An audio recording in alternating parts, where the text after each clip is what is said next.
Here's a look at the 8 things you need to know today. The city of La Crosse is organizing the development of a large vacant site in downtown La Crosse, and they're looking to an unlikely source for some inspiration. News 8's Madeline O'Neill has an update on the development of Riverside North. Lisa, Riverside North is a site with 35 acres of land that can be developed across the street from Festival Foods on Copeland Avenue. It's also known as the old Mobil oil site, and it hasn't been used in decades. Now, as city planners are narrowing down which firms will develop the area, they heard from local middle schoolers about what they'd like to see in the area.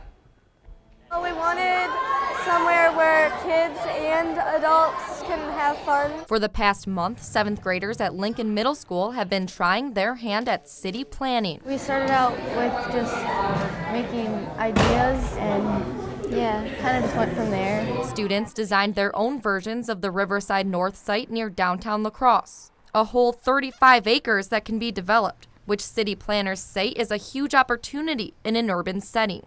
These groups are just like for students, and some of them had all of them were challenged by how to fill up this space. We disagreed a lot, but then we came up with this, and we were all happy with it. That spirit of teamwork is something city planners say will have to carry over into the actual Riverside North plans. The redevelopment authority is getting more specific on that, like how these different developers could work together potentially. Right now, 15 developers have shown interest, and the city is starting to interview some of the firms.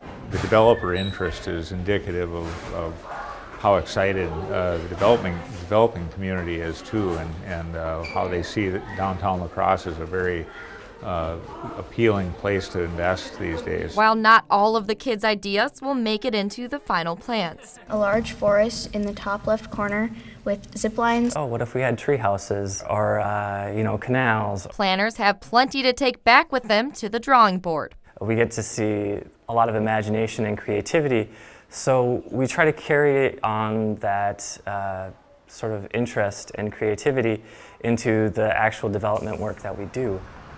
The students' plans were part of an urban planning curriculum, and city and county planners visited to help them in class and pick the 4 designs that were presented today. How cool, what a neat experience. Now, what is the actual timeline on this project? I know a lot of people are excited to see it develop, and what are they hoping is actually going to go there? The plans have been in the works for a while, but it will be mostly residential space with commercial mixed in. The timeline is they plan to have a developer picked in 2017, and groundbreaking will be spring of 2018 if all goes well. So probably no zip lines. I like that idea. I really like that idea. I'm fingers crossed. I didn't say no for sure. So. All right, thank you so much. You're welcome.